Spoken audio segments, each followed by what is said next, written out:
My sister fell head over heels for the crown prince of Beijing's elite circle at first sight. To create an opportunity, she even drugged him at the banquet. Not only did I not stop her, but I also delivered the drug to him on her behalf. I even thoughtfully booked a luxury suite for them. In my past life, I saw her slipping drugs into the drink and tried to warn her out of kindness. The Gu family had connections in both legal and illegal circles. We couldn't afford to cross them. That night, Adrian found another woman to spend a passionate evening with, and announced his engagement the very next day. My sister didn't say a word on the surface, but on our way back, she pushed me off the overpass. I died instantly, crushed into pulp by a speeding truck. With her dying breath, she cursed me for ruining her chance to marry into a wealthy family. When I opened my eyes again, I was back at the night of the banquet. This time, I'm going to watch her dig her own grave.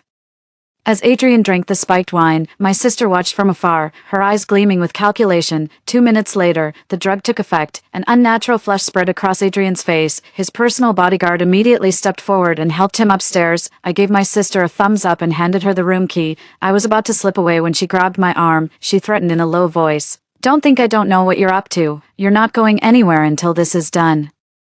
Stay by the door and keep watch. If you run into Yan Master Gu's men, you'd better know exactly what to say and what not to say." She expected me to stop her like I always did, but this time I let go of her hand. Glancing at the bodyguard who'd already noticed her from afar, I said with a laugh, "Don't worry, you're my sister after all. Who else would I help if not you? When you marry into the Gu family, just remember your dear little sister, in our past life." She was convinced I ruined her chance to marry into wealth, ultimately leading to my gruesome death. This time, not only will I not talk her out of it, I'll actually give her a helping hand. Let's see how far she'll go to dig her own grave. Without a second thought, Vivian lifted her chin proudly and said, "Smart move. Once I marry into the Gu family, I'll get you a job as a chauffeur or secretary. That should set you up for life. Keep your mouth shut when we go up. If anyone asks, say you're a server waiting for Yan Master Gu's orders at the door. Ruin this for me, and you know what'll happen." She shot me a sharp glare, grabbed my wrist, and dragged me upstairs with her. The bodyguard stood watch at the door while my sister used the excuse of delivering water to enter. Soon, a dull thud echoed from within as something heavy hit the floor. I hid at the end of the corridor, keeping a constant watch on the room. Moments later, Vivian was knocked unconscious and dragged out.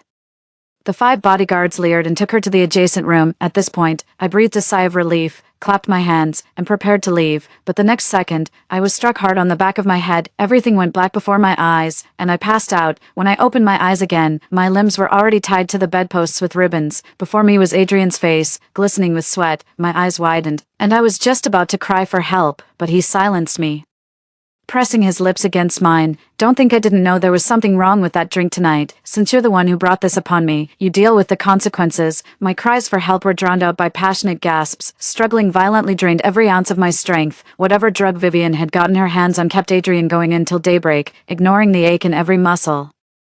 I waited until he fell asleep before untying the silk ribbons and changing back into my own clothes. Adrian's reputation for cruelty was well known, and I wasn't foolish enough to make the same mistake as Vivian. I wasn't about to stick around and face his wrath when he woke up. After erasing all traces of my presence in the room, I made my escape. Before leaving, I glanced into Vivian's room. The door was left slightly ajar. The clothes of 5 bodyguards were scattered across the floor.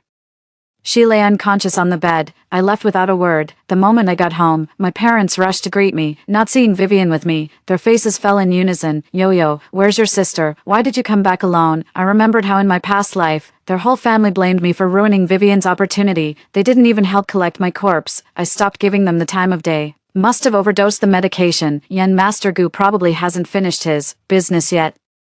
Mom's furious expression instantly bloomed into a radiant smile. I always knew Vivian was the capable one, unlike some people who can't accomplish anything but are experts at messing things up. 20 years of raising them and they're still nothing but a financial drain. Dad didn't even glance my way, urgently telling Mom to go prepare the tonic soup. He claimed drinking it would guarantee Vivian gives birth to a son. I couldn't be bothered to argue with them and just settled on the couch to rest. The herbal decoction had just been set to boil when Vivian walked in. She was limping, her neck covered in dark bruises. She seemed completely unaware of who she'd been fooling around with last night. The moment she saw me, she immediately started listing my wrongdoings in front of our parents. She said I wouldn't even keep watch for her, let alone help her get medicine to deal with the aftermath. Mom immediately flew into a panic. She slapped me across the face and yelled angrily, I knew I couldn't count on you, useless. How did I end up raising such a waste of space? Your sister finally caught a break, and instead of helping out, you sneak back home. You wouldn't recognize an opportunity if it fell from the sky. You're doomed to a life of scraping by on someone else's payroll. I covered my face, letting out a bitter laugh at her shameless remark. I earned my keep through honest work. Selling myself is something I'd never stoop to, enraged. Dad snatched the ashtray from the coffee table and hurled it at my head. Blood instantly soaked through my clothes, but he turned a blind eye and kept scolding me. Work, work, all you know is working, relying on your measly paycheck, your mother, and I will be cold in our graves before we see any comfort. Being a failure is bad enough, but how dare you insult your sister? Look at yourself, you're absolutely useless. Had I known it'd come to this? I should have just sold you off to save myself the trouble, marrying some pauper for a measly betrothal gift. Do I look like a charity to you? I pressed a tissue to the gash on my forehead, but the bleeding just wouldn't stop. My disappointment with this family boiling over, I couldn't hold back my retort. I'm your daughter, not a piece of meat on display for customers. If you're so eager to sell your own daughter, why don't you just open a brothel? Every penny I earn is mine. What's wrong with making an honest living with my own skills? If you find me so unbearable, why did you even bother having me in the first place? A flicker of panic flashed in both my parents' eyes. Just as I was about to lose my temper, Vivian began boasting triumphantly. Ignore her. Once I have the baby and marry into the Gu family, she'll be begging on her knees. At her words, my parents immediately forgot about scolding me and pressed her for details about last night. Vivian blushed demurely. You have no idea, Adrian is nothing like the celibate saint people make him out to be. He kept me up all night, and I'm still sore, but when I woke up, he was already gone. Just left a bank card on the nightstand. With how many times we did it, I'm definitely pregnant. That Mrs. Gu title is as good as mine. My parents were doubled over laughing. Already picturing themselves as the Gu family's in-laws, they have no clue about the Gu family's influence, nor do they understand what the name Gu truly represents. Anyone daring to scheme against Adrian would likely end up dead without even knowing what hit them. My top priority right now is to cut ties with them as soon as possible. The couple was practically worshipping Vivian, showering their daughter with endless praise for her remarkable achievements. A constant stream of herbal tonics and medicinal brews. I wish Vivian could have the baby right this instant. I seized the moment to expose their money-grubbing greed. Just as expected, my parents instantly flew into a rage. My father kicked me off the couch, tore my page out of the household register, and threw it at me. Get out right now. I don't have a worthless daughter like you. My mother also looked at me with disappointment and disgust. Vivian rubbed her legs with both hands and said smugly, I was going to get you a personal assistant and driver so you could live comfortably, but since you're so determined to make your own money, you can move out, and don't come crying back to me when you get fired. Mission accomplished. I smiled as I picked up the household registration document from the floor. One day you'll all realize the Gu family is much more complex than it appears on the surface, if you dare scheme against Adrian. We'll see who ends up begging for mercy on their knees. I spent a rough night at the hotel. I bought some medicine from the pharmacy and did a quick patch-up on the cut on my forehead. The next day at work, I overheard my colleagues buzzing with gossip. Did you hear? Someone drugged young Master Gu last night. They slept together and then bolted. He's going crazy trying to find the person. Is this guy out of his mind for money? How dare he mess with young Master Gu? The last person who tried to drug him is already pushing up daisies. Isn't he engaged to the Liu family? Even though the Liu family's daughter went missing, the engagement was never called off. As we were speaking, Lucas had somehow appeared behind us without anyone noticing. He said coldly, Don't you have anything better to do? Finished all your work. How dare you gossip about young Master Gu? Do you have a death wish? The colleagues scattered in all directions. Lucas looked me up and down.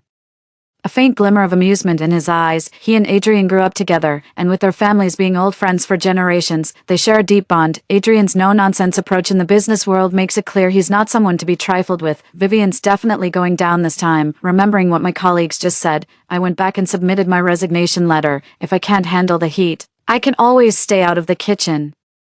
My boss approved my resignation without even asking for a reason. Terrified of being spotted by Adrian, I holed up in a rental unit for a week before daring to step outside. Vivian did the complete opposite. She kept loitering around the Gu Corporation building every day. She was practically begging for Adrian to recognize her as the one who drugged him that night. To her dismay, Adrian's bodyguards passed by her countless times without so much as a glance in her direction.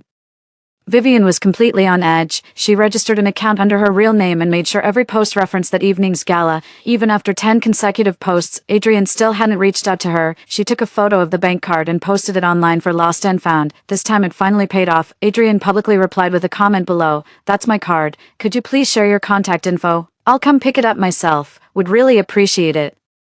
His reply sent ripples through the entire community. Screenshots instantly went viral, trending across social media. The ice-cold CEO's rare display of warmth was interpreted by netizens as flirtatious banter. Everyone began speculating that the kind-hearted woman who found young Master Gu's lost item was about to marry into wealth and status. Sharp-eyed netizens tracked down Vivian's address through her social media activity.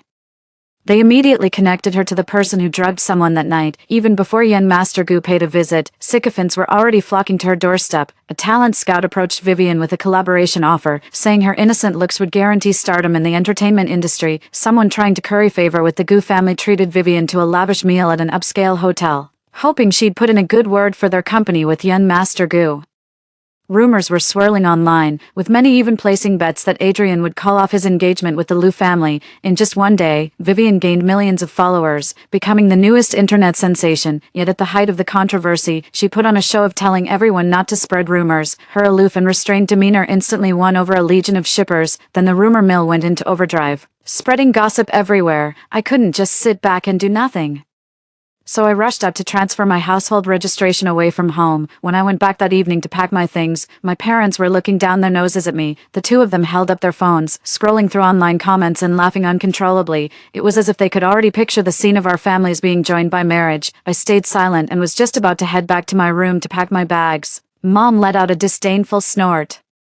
"You don't even know how to enjoy the good life, born to toil, destined to be a burden." Dad let out a long sigh and said with disappointment, "If you had half the drive your sister does, we'd be living next to the Gu family by now." Vivian came out of her room and stood before me, wearing a facial mask that cost over 1,000 yuan. She said smugly, "You don't know yet, do you? Young Master Gu already messaged me saying he wants to meet up.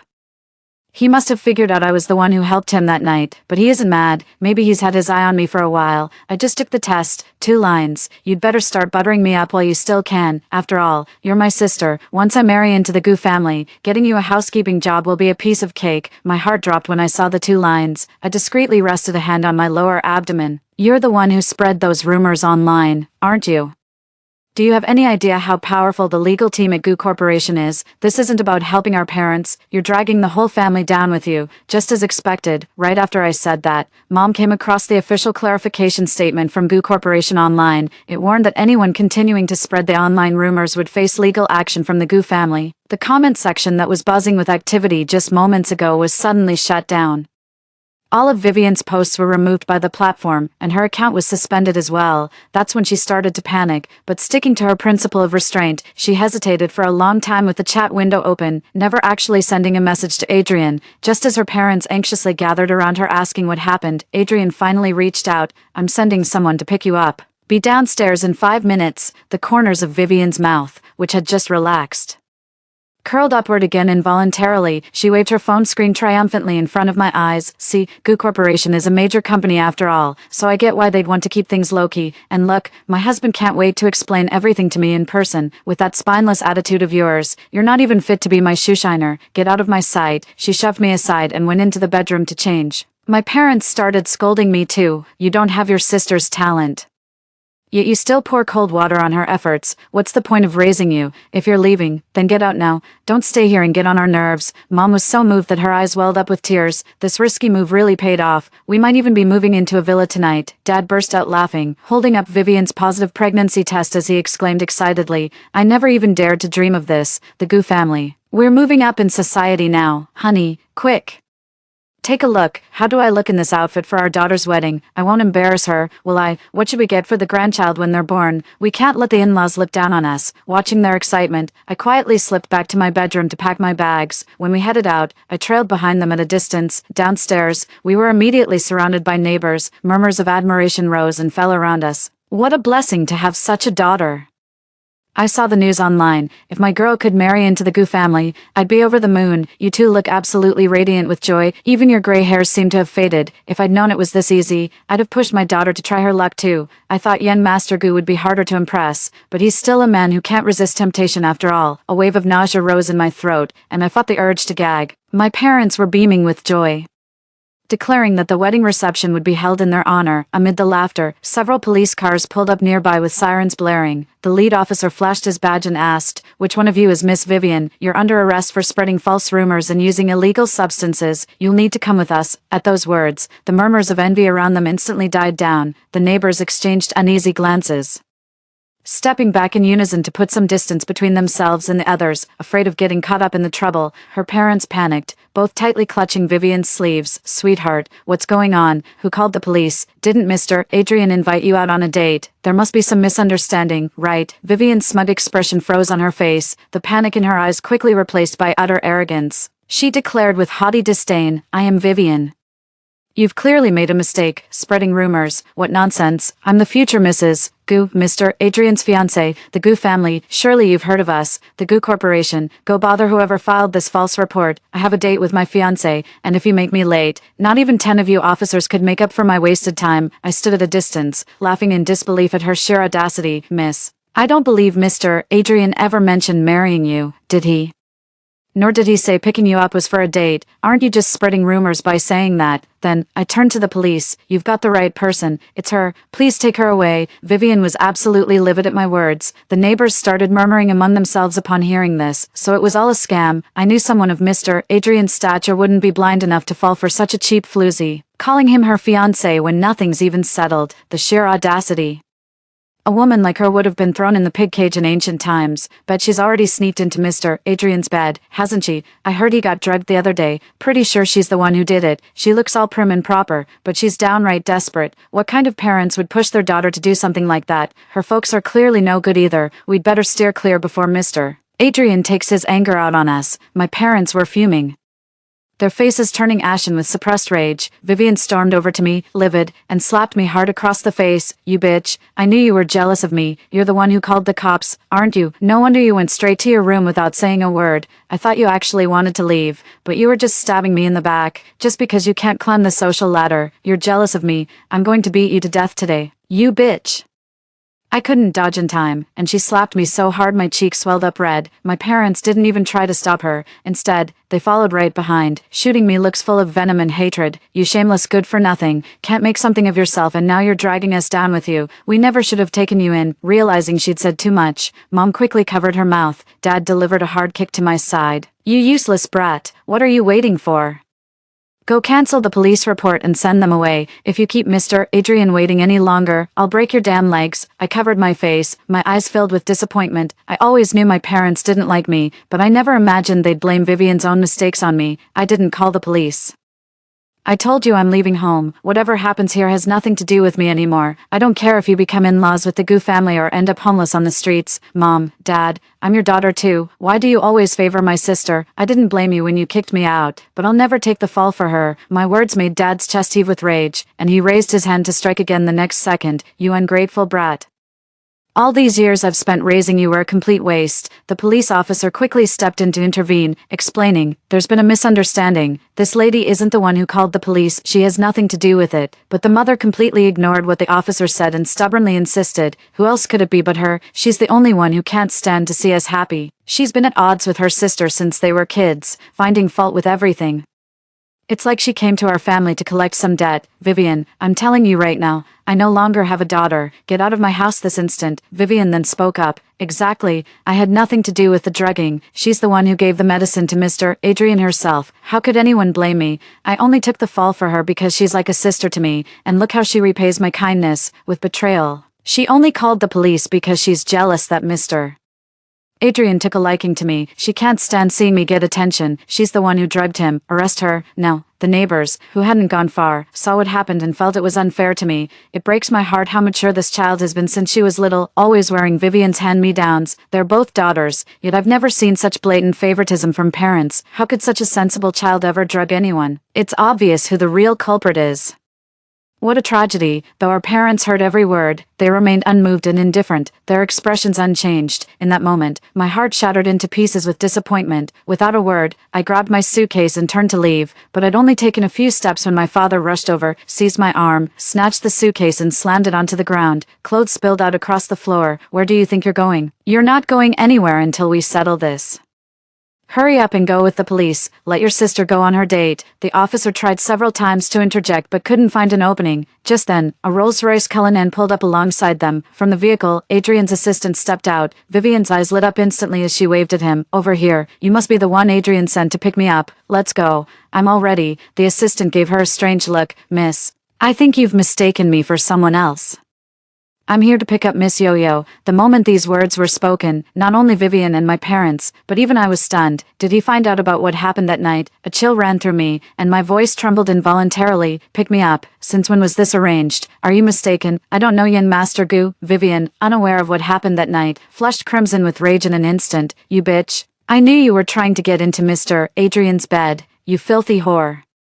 With that, she resentfully reached out to grab the assistant. There must be some misunderstanding. Young Master Gu just texted me saying he'd send someone to pick me up, but my jealous sister filed a false police report. Could you please explain this to the officers for me? My sister was the one who drugged them that time. I had nothing to do with it. My parents grew even more agitated. Exactly, Mr. Adrian treats our Vivian quite specially. She's the future lady of your Gu household.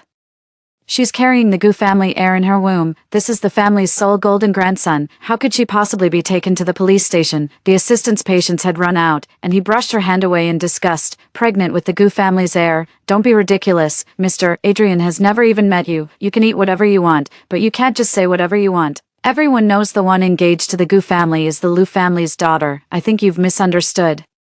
The people Mr. Adrian sent to pick you up are the police. The surveillance footage from that night's banquet clearly shows you drugging someone. The video has been retrieved and handed over to the police. That's exactly what they're here to investigate today. As the words fell, a dead silence enveloped the surroundings. Mom turned deathly pale with fright, her legs giving way as she collapsed against Dad. Vivian was thrown into complete disarray, her eyes wide with disbelief. Upon hearing the assistant's words, the neighbors cast looks of utter disdain toward the family of three. How dare you drug young Master Gu? Do you have a death wish? She tried to drug her way into his bed and had the audacity to call herself the future lady of the Gu family. How shameless can one be? I remember the last person who drugged young Master Gu. The grass on their grave is already tall. The Jiang family is done for now.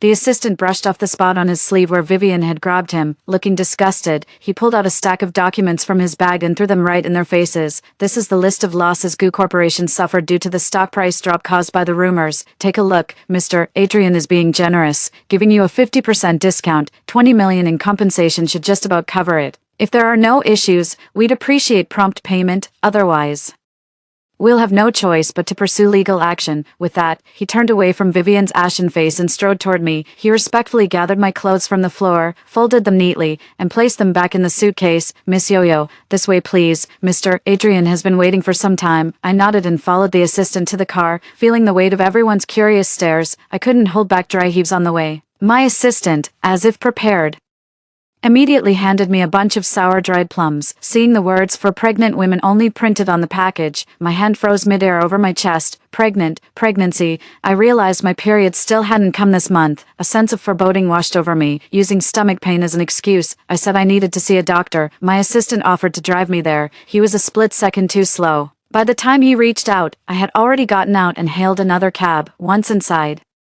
I smacked my forehead in frustration. How could I have forgotten to take my medication? Vivian is trying to use the child as her ticket into the Gu family. That thought never even crossed my mind. Someone like me wouldn't last 5 minutes in those elite circles. They'd chew me up and spit me out. With growing anxiety, I rushed to the hospital and registered at the gynecology department, but right after getting my blood drawn, I spotted Adrian's figure in the corridor. I quickly lowered my head and put on my mask, trying to avoid his gaze, but before I could take 2 steps, his bodyguards blocked my path. I recognized these men. They were the ones who had dragged Vivian into the next room that night. My throat went dry with an involuntary swallow, and my fingers curled tight with fear.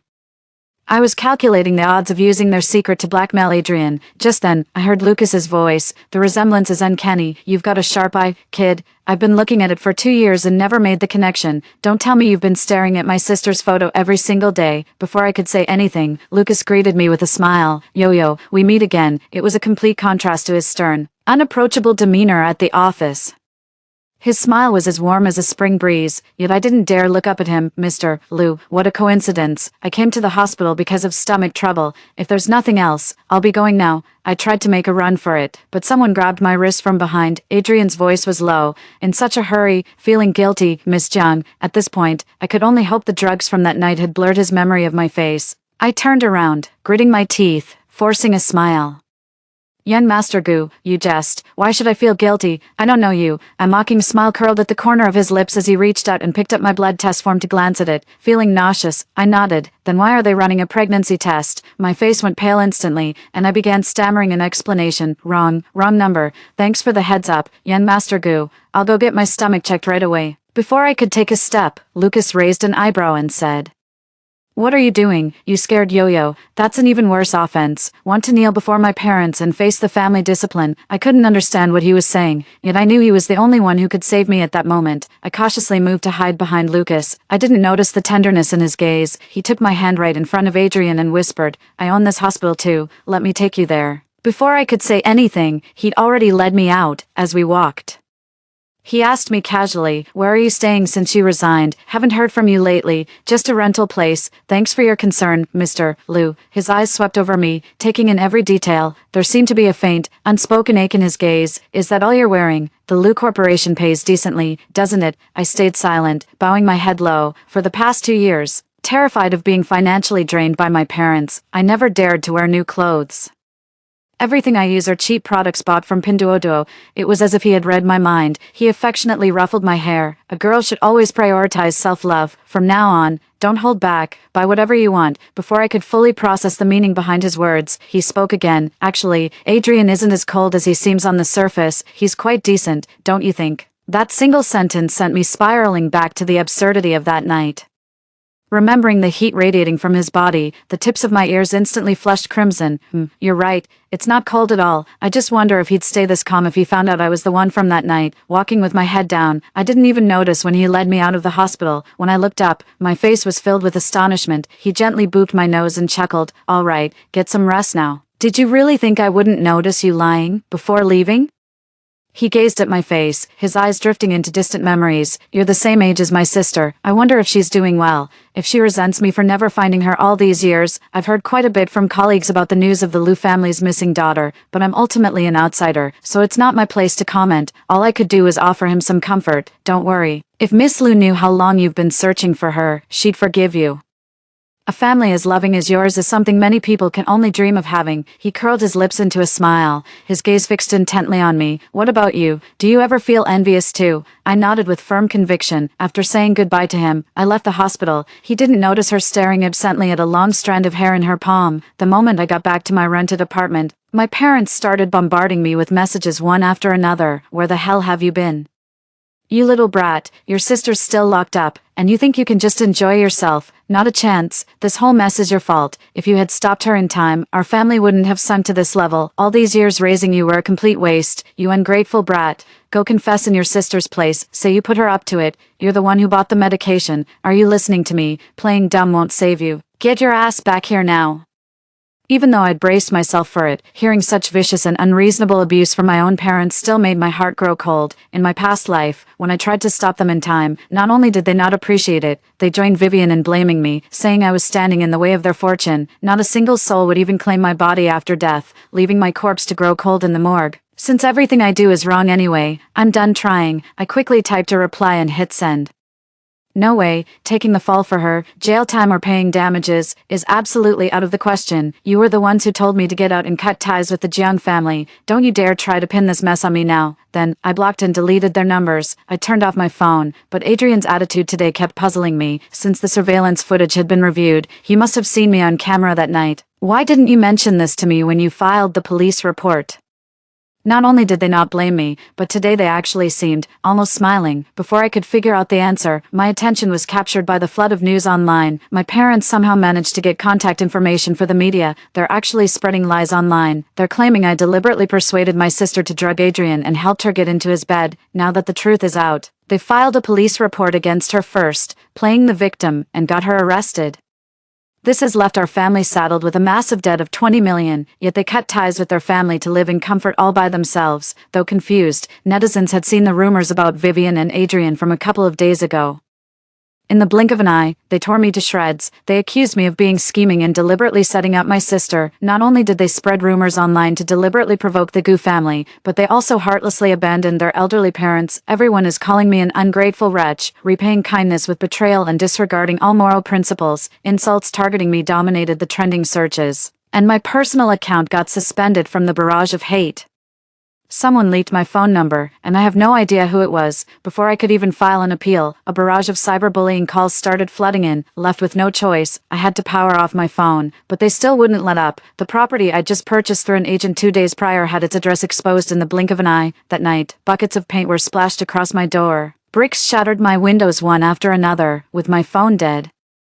I couldn't even call the police, just sat on my bed watching helplessly until dawn. In the early hours, the commotion outside abruptly fell silent. I finally got some rest. When I went to the hospital the next day to collect my test results, I noticed passersby giving me strange looks. I checked my phone and saw that all the trending hashtags vilifying me from last night had been taken down. They were replaced by headlines about my parents' years of abusing me, their own daughter. My teachers and classmates from over the years have all stepped forward to clear my name. They confirmed I was never the troublemaker my parents made me out to be. During my school years, I was so strapped for cash I couldn't even afford textbooks. Every year I had to make do with my older sister's hand-me-down books. I couldn't bear to read any further. The moment I received the investigation results, my mother came rushing out of nowhere. She snatched the report from my hands and slapped me hard across the face. "You wretched girl, I knew you were up to no good. So that's why you had your sister arrested. You're just trying to worm your way into the Gu family with some bastard in your belly, as if you're worthy." Disgusting. My father kicked me hard in the side. I staggered from the blow, nearly falling to the ground. "You disgrace. Pregnant out of wedlock. Whose bastard is it? You've shamed the entire Jiang family. Putting on such a sanctimonious act, pretending to be above it all, yet you'd harm your own sister just to marry into wealth yourself. Have you no humanity left? Have all these years of putting food on your table been wasted on an ungrateful wretch?" Mother's face contorted with even greater fury. "Yo-yo, let me make this clear. Whether you're willing or not, you will take the fall for your sister. You think getting pregnant is your ticket into the Gu family? Dream on. It was your sister who slept with young Master Gu that night. This bastard child of yours must be aborted." No sooner had the words been spoken than a group of police officers rushed in and surrounded my parents. Adrian followed behind them, his face stark and grim. "You dare call my child a bastard? You've got some nerve saying that. Hope you don't trip over your own vile tongue." That night, who knows how many men Vivian slept with. And now she's trying to pin it on me. He waved his hand, and his assistant immediately produced the surveillance footage from the hotel corridor that night. The footage clearly showed Vivian being dragged into the adjacent room by 5 bodyguards. My parents instantly turned pale. How did this happen? Before they could utter a word, the bodyguards had already gagged them and dragged them out. Adrian pulled a ring from his pocket and knelt down to propose to me in front of everyone. The scene unfolded so abruptly that I stood there stunned for a long moment. Lucas rushed over, clutching a paternity test report in his hand. He laughed and playfully hit Adrian. "You think you can propose to my sister with such a half-hearted attempt? Not on my watch. Do it properly." As he explained, I finally realized I was the long-lost daughter of the Liu family. I'm also the one betrothed to Adrian. At the banquet that night, while I was serving drinks, he immediately recognized the vermilion birthmark on my neck. That's why he ordered his bodyguard to knock me out on the spot and bring me in. Lucas turned down Adrian's hasty marriage proposal on my behalf and took me back to the Liu family to claim my heritage. My parents held me and wept for a long time. They took me back to my childhood room. It took me a long time to adjust to my new identity. A month later, Adrian held the engagement party again. He invited all the business elites to formally introduce my status. He said that from the moment he first laid eyes on me as a child, he was determined to marry no one but me. Our meeting at that dinner party was nothing short of destiny. That same day, Vivian and the Jiang parents were sent to prison. This time, I no longer have to secretly envy other people's families. I have an older brother now, and I have parents who cherish me, and in the future, I'll still have Adrian. Story 2.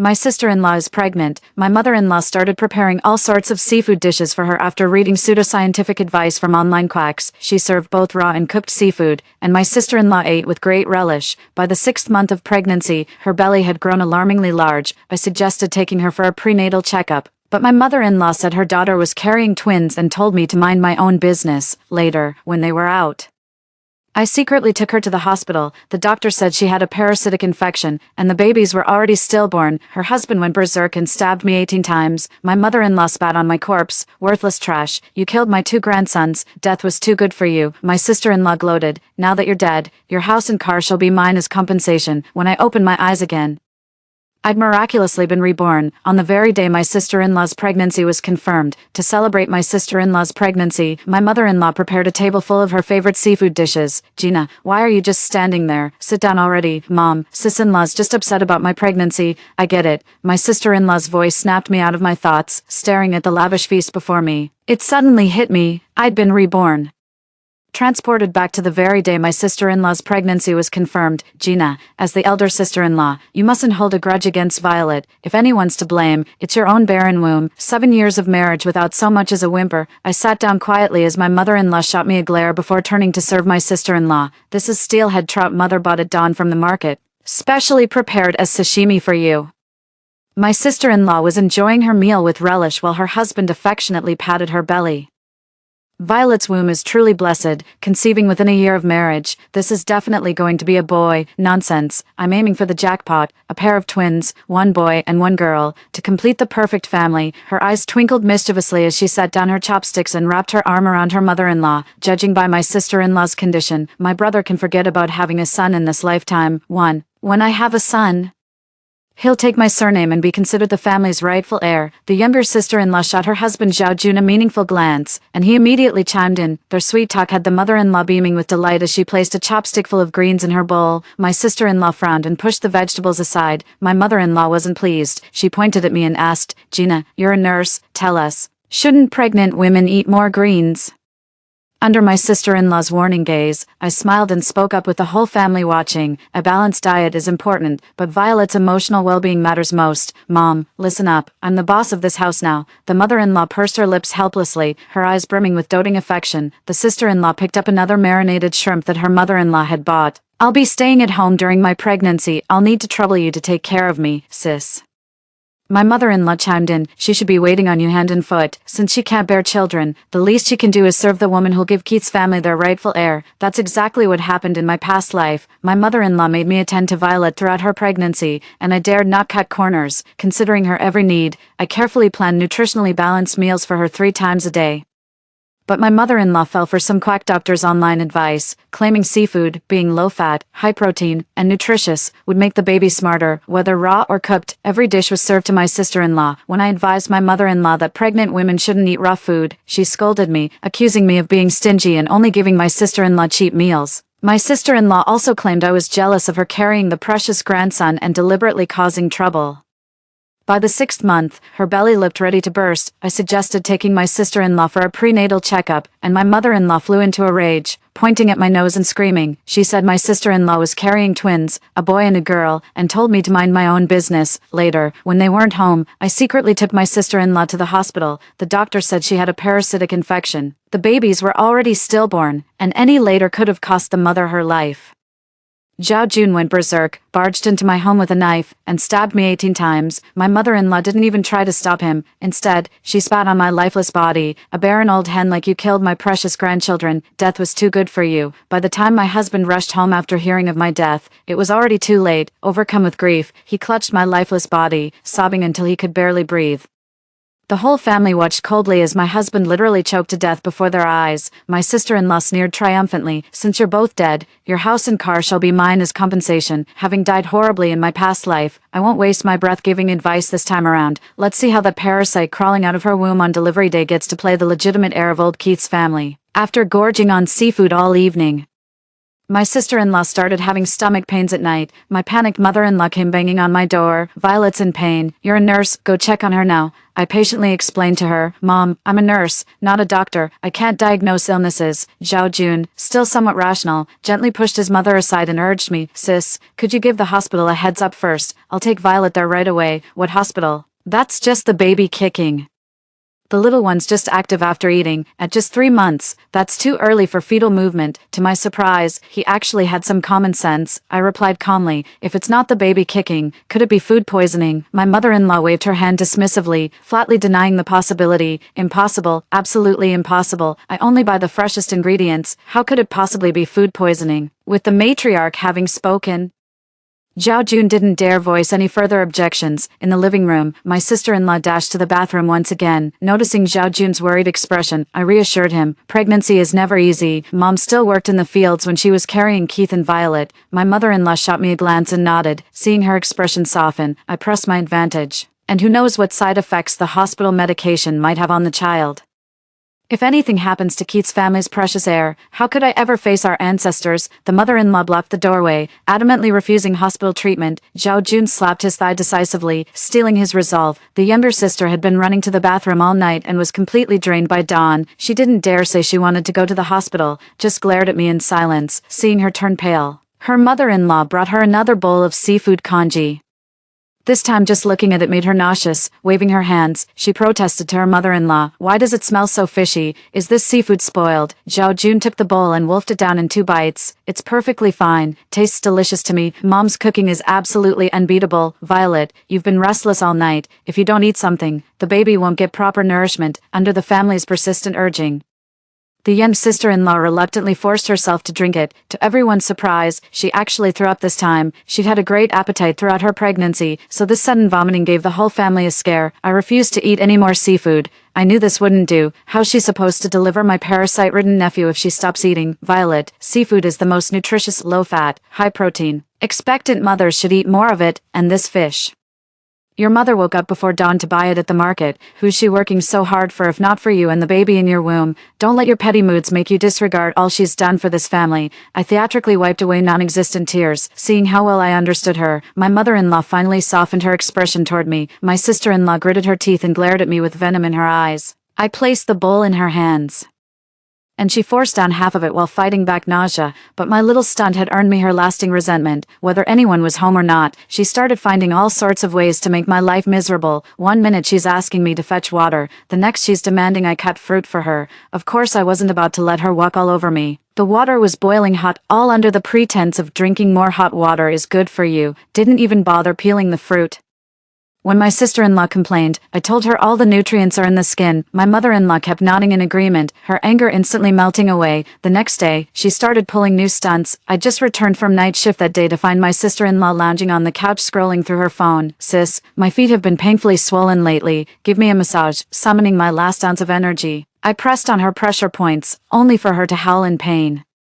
My mother-in-law charged out of the kitchen brandishing a spatula. Damn it, how did Keith's family end up with such a useless woman like you? I doubt you've ever properly cared for patients at that hospital. My sister-in-law treats me like her personal doctor when she's unwell, then turns around and calls me a mere caretaker. No matter how many times I explain, she's got her own twisted logic. She wouldn't listen, and I didn't want to argue with her.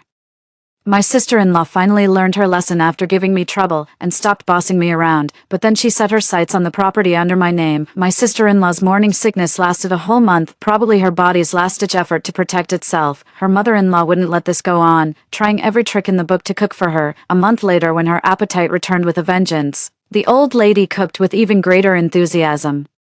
Sashimi and marinated seafood became daily staples on the dining table, but seafood alone could no longer satisfy her sister-in-law's growing appetite. Too, my mother-in-law was hinting around for money, clearly strapped for cash. With Keith away and my sister-in-law on bed rest during pregnancy, shouldn't you, as the elder sister-in-law, show some consideration, though they caused my tragic death in my past life? I'll still fulfill my obligations. After a video call with my husband that evening, we agreed to give his mother a monthly allowance of 1,000 yuan, yet my mother-in-law remained worried all day. Since seafood is notoriously expensive in inland cities, I immediately understood her concern and taught her how to shop online. Just as expected, the seafood prices online were surprisingly affordable. She placed an order in the morning and received the delivery by the next evening, delighting her so much that she started buying in bulk. She even kept some livestock alive, ready to slaughter whenever needed. One night when I got an emergency call from the hospital, I overheard my sister-in-law and Zhao Jun plotting something the moment I opened the door. Will your plan actually work? Just wait and see. To my mother, a grandson means everything. Once I give birth, not just this apartment, even the cars and properties under my brother's name will all be ours. You actually expect my son to take the Kim surname? No way. Once we get what we want, we'll change it back. No one will ever know. So that was her scheme all along. Kiss your house and car goodbye, because that baby's never getting born. Without my intervention, my sister-in-law's belly at 5 months pregnant looked ready to deliver, yet her body had grown thinner than before the pregnancy. I knew parasites were multiplying inside her, draining her nutrients. My mother-in-law watched with anguish. muttering constantly, all belly and no strength. How will she push this baby out?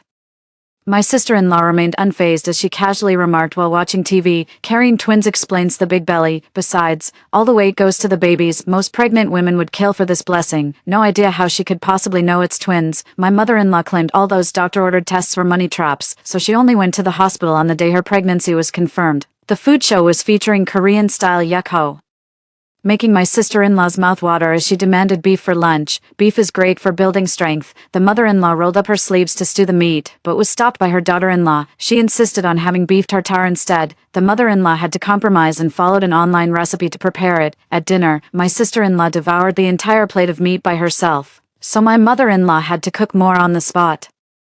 No need to turn on the stove anyway, just toss in the seasonings and mix. Late at night, rustling noises kept coming from the living room. When I opened the door, it turned out to be my sister-in-law. There she was, slumped on the floor with her swollen belly, munching on the rainbow trout my mother-in-law kept in the fish tank. Her white nightgown was stained crimson with fish blood, surrounded by scattered scales on the floor. The blue light cast across her face, illuminating her narrowed eyes brimming with satisfaction. In the eerie atmosphere, I nearly gasped aloud. My sister-in-law turned her head sharply at the sound, her gaze wary. I immediately closed the door and texted the tenant. This place is no longer livable. I need to move out immediately. I told the tenant to vacate as soon as possible and offered 3 months' rent as compensation. The tenant is a highly educated woman who works late nights and has no time to house hunt or move.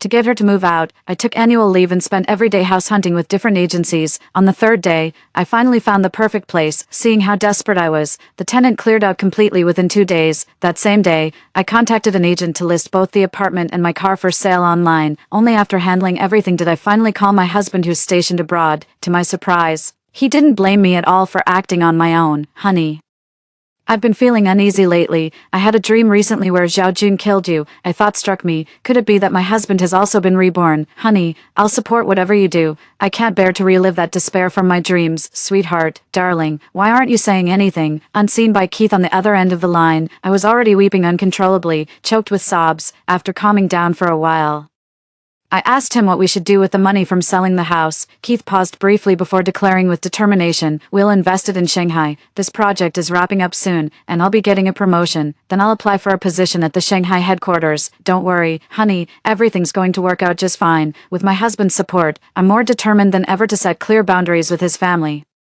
Their business is no longer mine. All I care about is my husband's well-being in this lifetime. A few days later, I finally received some good news. The house sold, and the buyer paid the full amount in cash. That money happened to cover the down payment for my Shanghai apartment. After signing the contract, I went home for the last time, only to walk into a real spectacle. From that day on, my sister-in-law demanded raw meat with every meal, when my mother-in-law couldn't stop her. She sent Zhao Jun to reason with her, but the girl bit a chunk right out of his arm. Blood gushed from Zhao Jun's arm as he hopped in agony. The sister-in-law's eyes gleamed at the meat on the ground. Defying her mother-in-law's protests, she snatched it and stuffed it into her mouth. Squinting with pleasure, she chewed deliberately before swallowing with a satisfied sigh. Zhao Jun's eyes burned crimson as he lunged forward, hand raised to strike her. Seeing this, the mother-in-law clung to Zhao Jun's leg, sobbing, "Violet's starving. Don't be mad at her. It's all my fault. I shouldn't have denied her meat. Don't lay a finger on her. She's carrying my precious grandson." Zhao Jun couldn't bring himself to strike her. He stormed out, slamming the door. In the end, I had to buy a freshly slaughtered chicken to shut my sister-in-law up. That evening, Zhao Jun came back and absolutely refused to share a room with his sister-in-law. Then my mother-in-law suddenly remembered me. Fearing the sister-in-law might hurt someone again, she decided to move her into my husband's in my place. They cornered me in the bedroom from both sides. If I didn't give in, who knows what Zhao Jun might do to me next. I fought fire with fire, flopping onto the ground and wailing like a banshee. "Oh sweet merciful heavens, if you don't come home soon, husband, there won't be a home left. My poor unfortunate father-in-law. Strangers are about to steal your house right from under you." My shameless antics left them utterly dumbstruck. My mother-in-law pushed Zhao Jun out the door, demanding I speak my mind clearly. "We don't own any property. Keith only claimed we bought a house because he feared you'd give it to Violet. That rent-to-own story was just an excuse to keep freeloading here. When her scheme fell apart, she completely lost it and kicked me out on the spot. Just as well, I moved into the hospital dormitory, freeing up the house for them. Life has been incredibly fulfilling since they've been gone. Video calling my husband after work every day has actually deepened our bond. Checking the calendar, my sister-in-law's due date is just around the corner. Lately, my mother-in-law has been keeping her housebound for the sake of her precious grandson, delivering meals to my sister-in-law on schedule. Every meal inevitably included her favorite raw meat and seafood. Before we knew it, the due date arrived, but my sister-in-law showed no signs of labor, wailing around the house daily. The neighbors reported my mother-in-law to the community office, and that very day, the director came by with gifts to check on us. My mother-in-law gloated, boasting that her daughter was carrying twins, a dragon and phoenix pair, and vowed to host 3 days of feasting once they were born.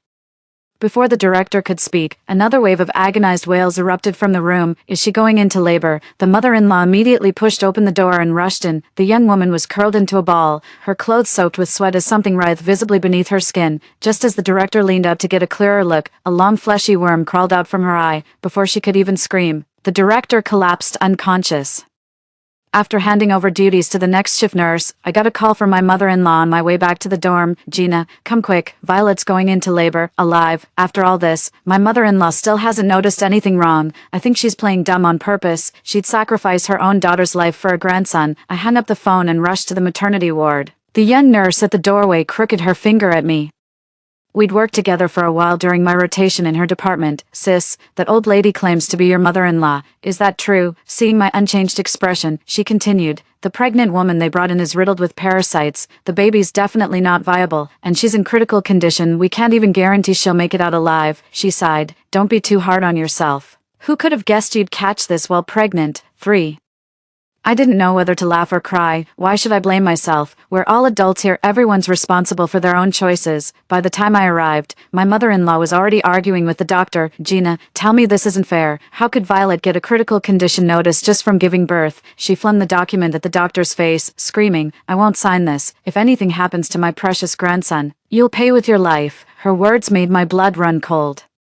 To prevent my mother-in-law from doing anything reckless, I persuaded her to step outside so I could talk to the doctor privately. You're a medical professional too. How could this happen in your own family? I gave a helpless smile. Exactly. This wouldn't have happened if they'd listened to me. The doctor shook his head with a bitter laugh as he explained my sister-in-law's condition. The parasites in her body have spread systemically. Surgery can't guarantee complete removal. She'd been running a high fever for days, and her condition has deteriorated significantly. What about the baby? My question caught the doctor off guard. The fetus stopped developing months ago, likely around the 4th or 5th month. I nodded and was about to leave when the doctor called me back. Are you signing the critical condition notice? I threw up my hands. I'm just the sister-in-law. I can't possibly decide my husband's sister's fate. Outside, my mother-in-law was calling Zhao Jun. Mom, I'm playing cards. Don't bother me unless it's important. They told me my precious twins were gone, and now they want me to sign a critical condition notice. After my mother-in-law gave the hospital address, the call abruptly ended. Remembering how Zhao Jun had killed me in my past life, I immediately summoned a nearby nurse to alert security. Moments later, Zhao Jun arrived reeking of alcohol. The doctor reiterated my sister-in-law's medical condition once again. No sooner had he spoken than Zhao Jun pulled out a kitchen knife from his waistband and lunged at the doctor. Fortunately, I'd called security beforehand, and 2 guards subdued him effortlessly. Zhao Jun kept struggling, refusing to submit. The mother-in-law kept kowtowing eastward as if oblivious, chanting, Bodhisattva bless us. All deities protect us. My daughter must deliver this child safely. My grandson mustn't come to harm. A young nurse muttered under her breath, that womb's infested with parasites. There's no baby in there. The old woman's eyes blazed. What did you say? Say that again if you dare. The nurse curled her lip. Her own mother could have fooled me. More like a monster-in-law, gambling her daughter's life for some phantom grandson. Seeing my mother-in-law about to rush forward, I quickly thrust the critical condition notice in front of her. If you don't sign this now, you'll lose your grandson for good. She finally agreed to sign, but before the pen touched paper, the medical team had already rushed into the emergency room. My sister-in-law survived, but at the cost of her uterus, she could never conceive again. When I told my husband, he remained silent for a long time before repeatedly reminding me to stay safe. He'll be back soon, and then we're moving to Shanghai. I followed my husband's advice and ignored them, focusing on wrapping up the handover. That's right, I quit my job. I had just packed up all my belongings and stepped out of the hospital when I happened to run into the neighborhood committee director, Keith's daughter-in-law. You'd better stay away from home for now. Find somewhere else to lay low. Seeing my confusion, she sighed and began explaining what had happened at home. The whole neighborhood knew about my sister-in-law's incident, and everyone was gossiping about my mother-in-law behind her back. Too afraid to face the consequences, my mother-in-law resorted to smearing my reputation. She's been telling everyone that I'm the one who harmed her daughter, that I failed to care for my sister-in-law properly, and that I'm infertile. My sister-in-law ended up in this terrible situation because she was trying to bear a son for me and Keith. Sigh, others might not know the truth, but I see things clearly. You must be extra careful these days, who would have thought? Even though I stayed out of my sister-in-law's business this time, my mother-in-law still dragged me into the mess. To figure out their scheme, I turned on the living room camera and reviewed the earlier footage. The footage showed Zhao Jun slapping my mother-in-law repeatedly across the face. He kept hitting her while yelling, blaming her for feeding my sister-in-law raw seafood that gave her parasites, so he knew all along. During her sister-in-law's third trimester, the mother-in-law would sneak into her room every midnight to remove the parasites crawling out of her body, terrified Zhao Jun might find out. You damn hag, did you really think I wouldn't notice? The mother-in-law retorted defiantly, I'm doing this for your child. Zhao Jun slapped him again. If you hadn't delayed her treatment, would she have needed a hysterectomy? She can never have children now. Are you divorcing Violet? Fuck no, I'm staying married. What?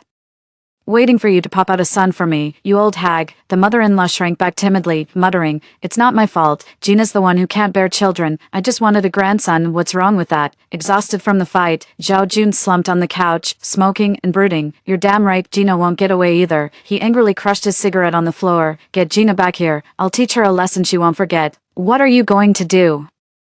Zhao Jun smirked viciously. After all these years without pregnancy, let me test if she's truly infertile. The mother-in-law only tensed for a moment before regaining her composure. As long as the flames didn't reach her, others' misfortunes were none of her concern. So what if her son got cuckolded? There were plenty of fertile women in the world. He could just find another. Using me to appease Zhao Jun's anger was the best possible outcome for her. A few days later, my mother-in-law called me. With such a major incident at home, you couldn't even bother to come back. Violet will be discharged in a few days. Come home first so we can discuss the next steps. I scoffed. Go back. Might as well walk straight into a trap. When she saw I wouldn't comply, she immediately turned the tables on me. You filthy whore. With your husband away, you refused to come serve your mother-in-law. Must be sleeping around. How dare you cuckold my son? You'll pay for this. I hung up immediately, undeterred. She brought Zhao Jun to protest with banners at the hospital entrance, determined to force me out, but I'd long since left my job at that hospital. Hospital security called the police, and they were shooed away. Back then I was still lounging in the hotel, blissfully watching the live stream with AC blasting. Little did I know they'd actually track me down days later, to avoid trouble. I holed up in the hotel surviving on food deliveries. That's probably how they caught my trail. After finishing my takeout, I was about to take the trash out when I opened the door and saw my mother-in-law and Zhao Jun standing there, skipping home to get a hotel room. Who's the man you're sneaking around with, sis? He kept advancing as I retreated, until his hand grazed my cheek. I've always thought you were quite the looker. Why don't we give it a try today? For, Zhao Jun, this is a public place. One shout from me and everyone will come running.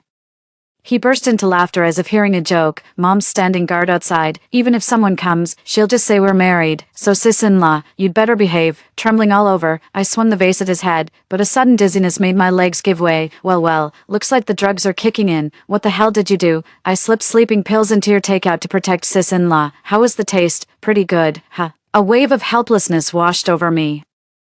After all my precautions, they still found me. Did I get reborn just to relive the same damn life? Honey, where the hell are you? My arms went limp as Zhao Jun cradled my boneless body like a rag doll. His foul mouth slobbered over my face as I lay helpless, eyes shut tight with silent tears streaming down. A sudden sharp shout pierced through my dazed consciousness like a lightning bolt. That familiar voice, it's Keith. Zhao Jun was yanked up as punch after merciless punch rained down on his face, leaving him collapsed on the ground with blood streaming from his nose. Honey, I'm sorry I'm back so late. A whirlwind of emotion surged through me, the relief of surviving disaster, and the overwhelming urge to see them again. I was at a loss for words and could only shake my head repeatedly, seeing her scheme unravel. The mother-in-law slapped her thighs and shrieked, Son, open your eyes. This damn slut was the one seducing Zhao Jun. Who'd want a barren woman who can't even bear children?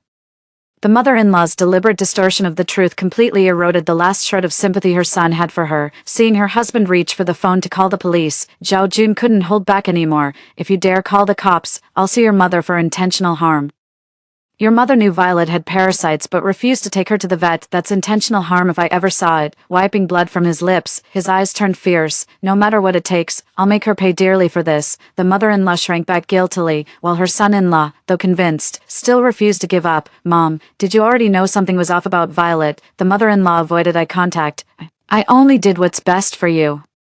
I've been retired for years. All our neighbors are holding their second grandchild by now. If you two weren't so useless, would I have to resort to this? I knew she had worms. That's why I cleaned her every day. How was I supposed to know it would nearly kill her? Mom, we've been married 9 years. First I didn't want kids. Then I got stationed overseas, coming home just once a year for a week at most. How could Gina possibly get pregnant under those conditions?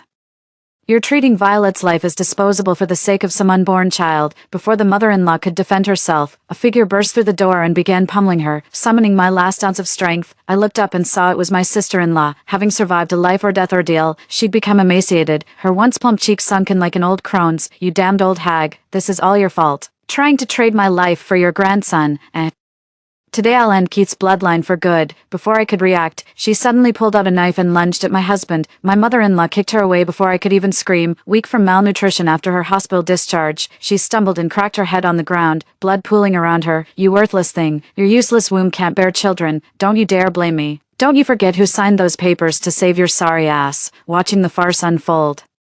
Zhao Jun burst into laughter from the sidelines. The husband closed his eyes briefly before dialing the police. Zhao Jun was arrested for attempted rape, while the sister-in-law, still recovering from previous injuries, was readmitted to the hospital with fresh wounds. Terrified of Zhao Jun's accusations, my mother-in-law lived in constant anxiety. Somehow sensing our plan to move out, she shadowed our every step. Left with no choice, we unpacked our already packed luggage. That's more like it.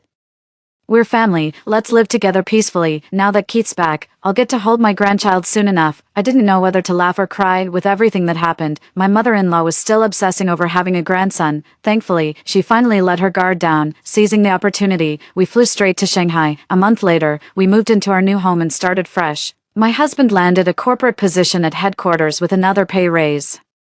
He said I've endured enough hardship alone back home and insisted I quit working. I'm taking time off at home. My sudden death in the previous life made me realize how many regrets I'd left unresolved. There's nothing wrong with taking it easy and enjoying life this time around. That evening, I slipped into my new silk pajamas and wrapped my arms around my husband's neck. Aren't you worried I might not be able to have children? Whether we have kids or not, you'll always be my wife. For me.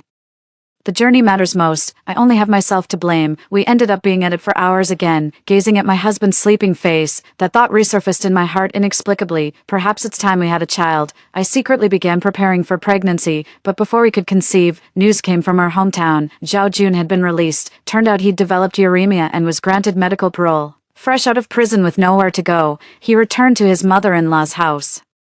Things are really heating up now. Not only was my sister-in-law constantly bickering with my mother-in-law at home, but now Zhao Jun has shown up too. The three of them are at each other's throats every day, never a dull moment. Rumor has it Zhao Jun doesn't have much time left. He's trying to father a child in his final days, and somehow tricked the old lady into signing a home equity loan agreement. He took the money and vanished without a trace, with the house gone.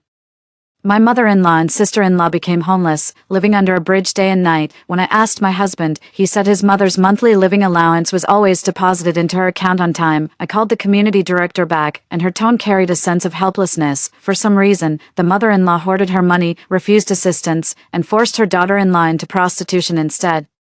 You're no woman anymore anyway, might as well earn some cash while you're still young. The daughter-in-law fired back viciously. Why don't you whore yourself out, you old hag? Might even pop out another bastard. Stop waiting for others to breed. Do it yourself, you bastard. Your man swindled my house. Give me back my money. If you hadn't made me get that hysterectomy, he wouldn't have divorced me. I haven't even settled the score with you yet, and here you are cursing at me first.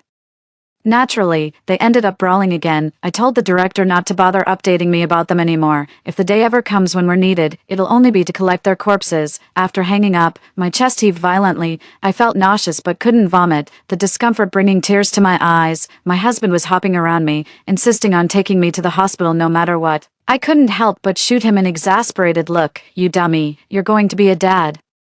My husband seemed in disbelief and bought multiple test kits. The test showed 2 clear lines. Of course, he held me close, tears unexpectedly welling up. This is wonderful, truly wonderful, so different from my dreams. Yes, absolutely wonderful. When our child turned 3, we took her back to our hometown for a visit. Beneath a bridge, 2 vagrants were gnawing at a dead stray cat. Their faces were obscured by matted hair, making them unrecognizable. Not that I cared to look closer. Hearing my husband and child calling in the distance, I hurried over. Under the setting sun, we held her tiny hand and walked together toward the horizon. Story 2. When the rain first started, nobody paid much attention to it. After a week, I observed that neighbors were still harmoniously helping each other. 3 months into the rain, I had witnessed the most terrifying aspects of humanity. By the 5th month, I thought I was the last survivor in the apartment, aside from myself. Then one midnight, rustling sounds came from outside the door. I remember this family had a dog, right? Yes, and they also grew vegetables. It was a girl living alone. They sounded desperately hungry. I turned my head and looked at the dog lying close beside me. Once again, I reluctantly picked up the kitchen knife. At 5 a.m., I was awakened by the pitter-patter of the rain. Huddled by the window, my dog, a German shepherd named Commander, saw I was awake and came over to nuzzle my hand. Seeing her eagerness, I rubbed my eyes and struggled to get up, then opened the door to the terrace. "Go ahead," at my command. Commander dashed out. The rain wasn't heavy, but for someone suffering from chronic nervous exhaustion like me, the sound was enough to qualify as white noise. I had rented this top-floor apartment with a terrace specifically for Commander. The 30 square meters of terrace space was more than enough for her to frolic. The fridge was nearly empty. I finished the last bottle of milk in one gulp, looking at Commander's dog food. Only a little remained. Time to shop again. As I dashed into the building with 4 hefty bags, I saw my ex-boyfriend, who suffered from chronic kidney weakness, helping a girl move her luggage. Just like he had helped me 3 years ago, couldn't he come up with something new? I lowered my hat brim, hoping to sneak past them unnoticed, but Michael still spotted me. Rose stocking up again. He knew I was a homebody, the type who could stay indoors forever as long as I had food. I uttered an ah, placed the bags by the elevator door, and pressed the button despairingly as I saw the elevator was still on the 29th floor. Michael's freight elevator was also waiting. He scurried over. "Buying so much. Can you manage?" I shook off the rainwater from my coat onto him without even looking up. "I might not be very strong, but I can still knock out a couple of your teeth." As I said this, I grabbed his chin and forced him to show his front teeth. These dentures look pretty real, just a bit too white though. I raised an eyebrow. "Maybe you should get them all replaced." Michael, frightened, wriggled out of my grip and stepped back. I wondered where he got the courage to approach me. The girl was watching, so he had to feign composure. I saw you had so much stuff, just thought I'd help." Really ungrateful. I couldn't be bothered with him, effortlessly lifting the 4 heavy bags and entering the elevator. Just before the elevator doors closed, I yelled, "Still got 2 bags of that kidney tonic at my place. Should I bring them over later?" I watched as Michael's face turned red, and he made a futile gesture as if to rush over. "Please, just an act." He couldn't beat me. I leaned back in the elevator, smugly watching the doors close. Back home, Commander, who had played until she was tired, was lying on the mat at the terrace door, waiting for me to wipe her feet. Guess who I just ran into? At my words, Commander hummed and obediently stretched her paw towards me. I smiled. Right, it was that damn thing. She mused, then corrected herself. No, he's worse than a dog."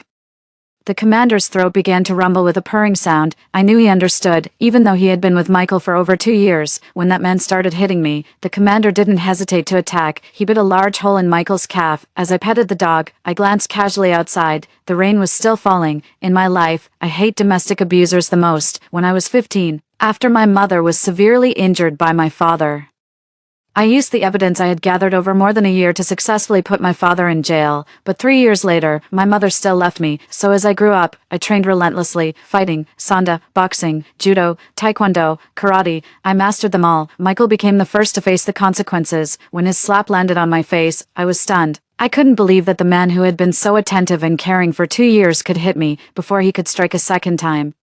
My fist had already hit his face. Michael was stunned and spat out blood. I didn't give him a chance to react. I jumped on him and unleashed a flurry of punches and kicks. The Commander took the opportunity to bite his calf again. A week later, Michael, bandaged and limping, came to me. He spoke with difficulty. "Rose, you're looking at a lawsuit." I barely held back a laugh as I slapped a stack of documents across his face. "If I'm going down, you're coming with me." Seeing my calm demeanor, Michael panicked. His right arm was broken and in a sling, and he struggled to flip through the documents with his left hand. They were evidence of his company's tax evasion and bribery. His crimes were far greater than mine. It's only been 2 months. It seemed like Michael had forgotten all this and started to be all smiles with me again. Disgusting. I went to the terrace and opened the rainwater collecting barrel. It was already half full. It seems the rain had started quietly since last night.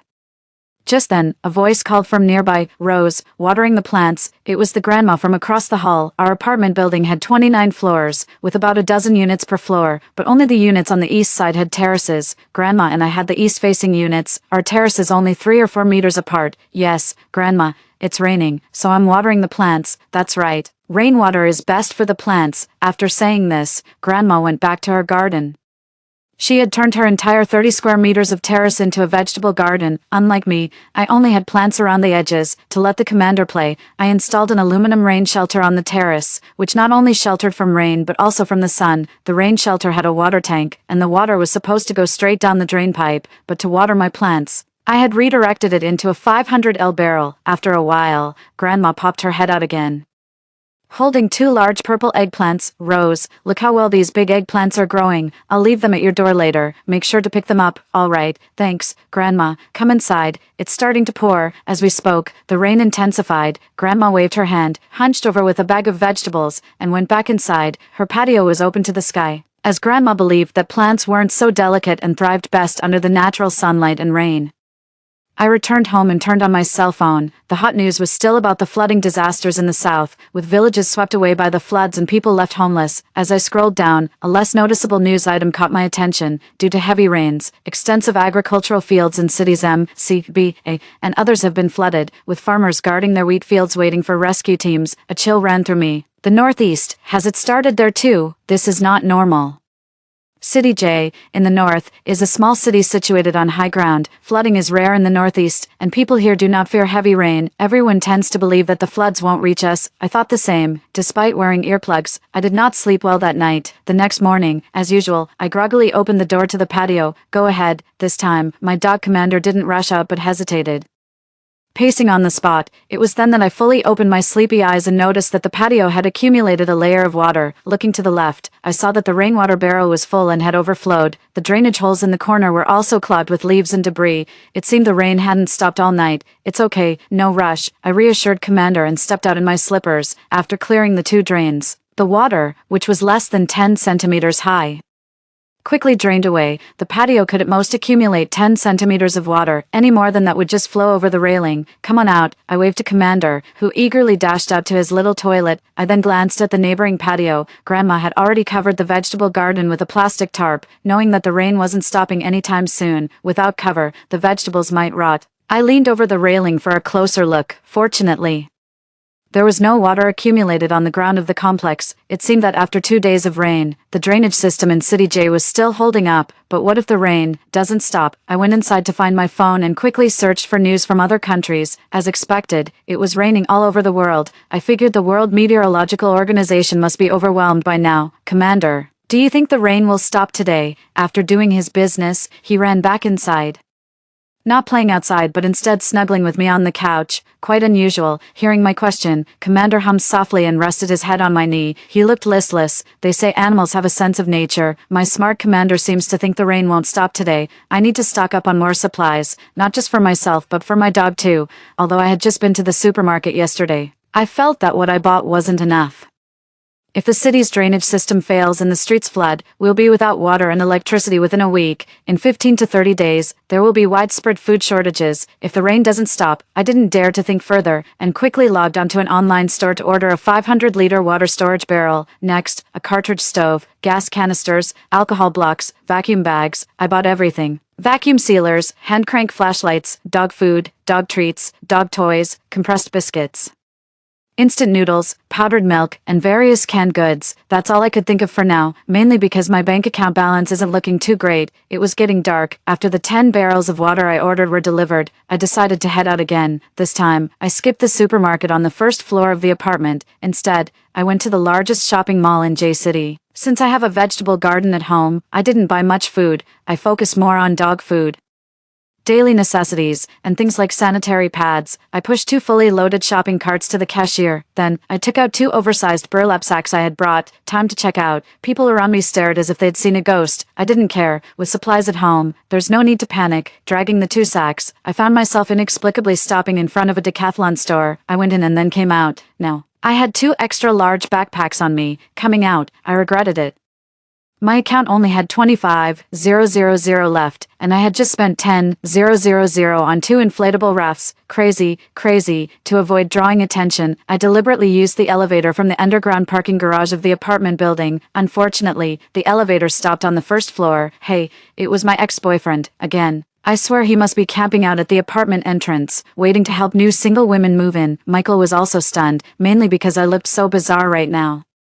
He glanced at the contents of my sacks. He exclaimed, "You bought so many sanitary pads. What happened? A flood?" I rolled my eyes. "Want one to stick over your mouth?" Michael pursed his lips, dropped his sneaky look, and seemed to be talking to someone. "When will this rain stop?" "Huh," I replied. "Yeah, be careful not to drown when you step out." On the 12th floor, Michael got off the elevator. On the 29th floor, I too got off, struggling with the sacks, almost crushed by the 2 packs.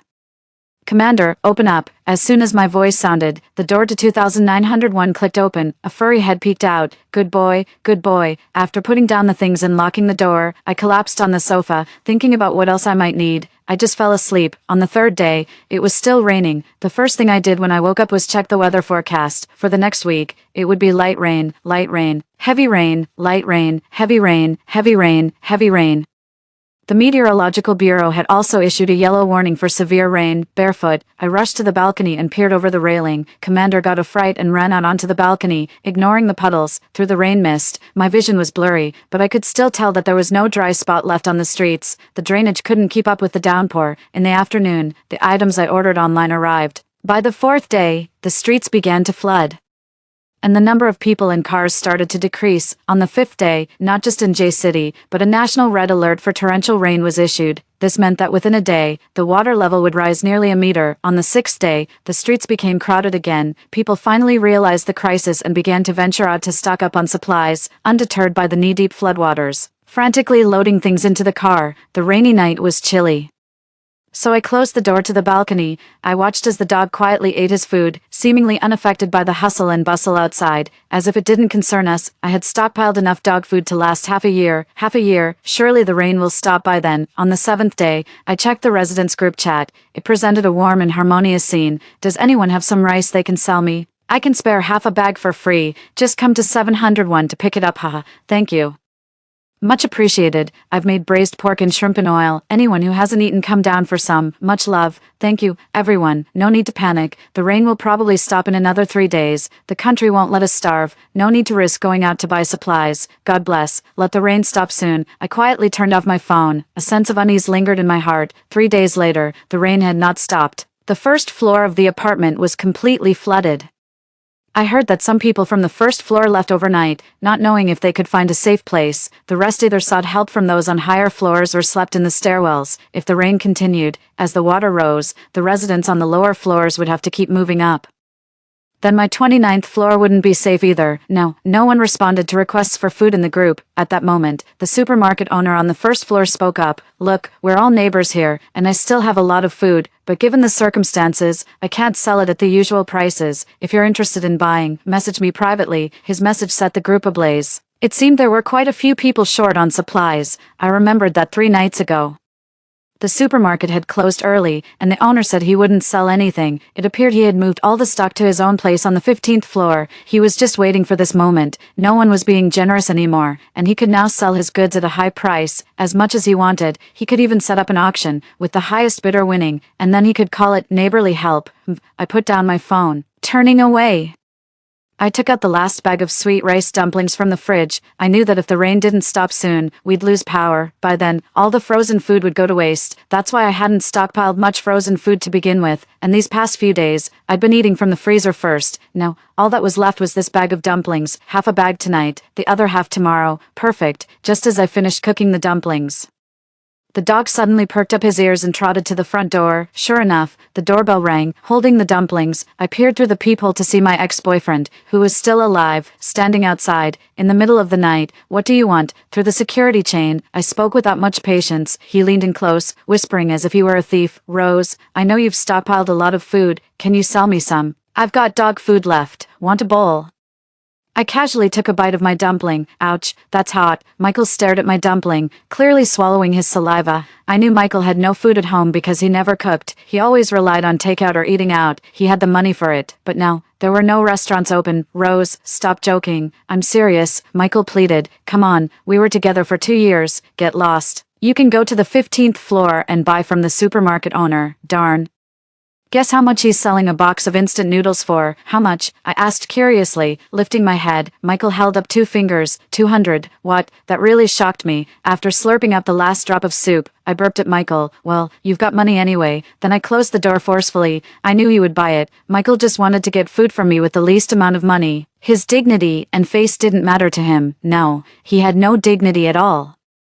I wonder how he had the nerve to knock on my door with such a bare-faced cheek. Through the peephole, I saw his face slowly lose the smile and turn sinister and terrifying. I had almost forgotten his usual playful demeanor. Michael was prone to violence. 5 days later, the power went out. It had been raining nonstop for the first 15 days. Looking at the no signal, no network icon on my phone, I suddenly felt a bit desperate. This day had really come, so fast it felt surreal.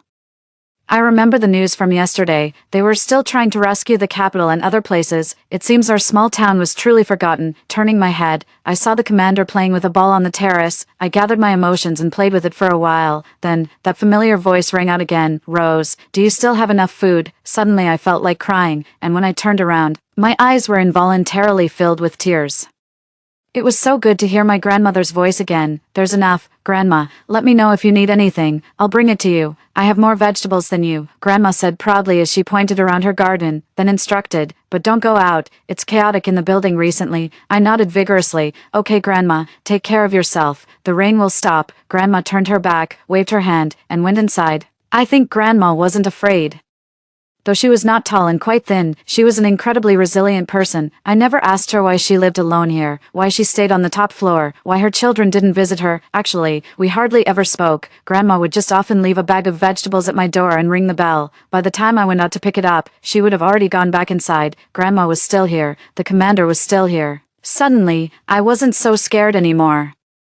We weren't at the point of not being able to live, right? Without the internet, the homeowners group finally quieted down, but the hallways were getting more chaotic. People had started knocking on doors, asking for food. Luckily, we were on the top floor, and without the elevator, no one wanted to expend the energy to climb up here. But I had forgotten one person. Day 20, when I saw Michael again. He had lost a lot of weight, his eyes deeply sunken, run out of money. I still spoke to him through the security chain. His voice was weak. Damn it, the supermarket owner won't sell anymore. After the power cut, he began fobbing us off with thawed frozen food. How is that edible? It's all raw. How can we eat that? No, he's completely stopped selling. I nodded in agreement. True, he realized the rain won't stop, so he's keeping the food to save his own life. Michael kept peering through the door gap. Rose, you still have food, right? I don't have much left either. Come on, I saw you buying several bags the other day. I spread my hands helplessly. It's been a week since the power outage. Many of the foods have gone bad. I lamented. I originally wanted to tease him by offering him more food, even if I hated him. I couldn't just watch him starve to death right in front of me. But Michael started to panic. Rose, you must have some food left. I know you grow your own vegetables, he insisted. What was in those 2 sacks you had the other night? And one day, I saw you carrying parcels upstairs time after time. Were you buying food online? Michael's voice grew more frantic, and he even began reaching his hand through the crack in the door. Eventually, his eyes bloodshot, he pointed at my dog, the commander. At the very least, you still have your dog. With the size of the commander, he could last a week if rationed. Michael lost it. Give me the commander, Rose. I can't believe what I'm hearing. My whole body shook uncontrollably. Is this the man I've been with for 2 years? Commander growled softly beside me. My face darkened, and I looked emotionlessly at Michael. Wait, I then turned and walked towards the kitchen, thinking I was getting him food. Michael's eyes glinted with greed, and he hastily shoved his hands further through the door gap. When I returned, I thrust a fruit knife straight through Michael's palm. His scream echoed through the building. I held the knife firmly, not pulling it out, leaving him no choice but to stare at me in horror. Then, I peeked through the door gap, my eyes fixed intensely on him. Come up again, and I'll chop you up to feed the dog. My tone was ghostly. Michael was stunned. He knew I could do it. Nodding like a bobblehead, he trembled all over, seemingly forgetting the pain in his palm. Only when I slowly pulled out the knife did he start to wail. Michael left. Holding Commander, I stared out at the rain, my expression shifting from blank to resolute. I knew every day ahead would be incredibly tough, not just because of the storm, but also because of the people downstairs, growing increasingly desperate. But I needed to survive with Commander. I went to the innermost storage room and began to inventory all the food. Previously, I had just piled everything up, thinking the rain would stop after a few days, but now, I needed to prepare as if it would never stop. Rice, flour, and the like were sealed in vacuum bags. Vegetables that were cooked but uneaten were also cleaned, dried, and vacuum sealed. I wasn't sure how long these bags would last, but this was my only way to keep things fresh. After the water cut off, the bottled water ran out even faster, leaving only 8 barrels. It seemed that besides drinking and cooking, I couldn't use the pure water anymore, with so much rain.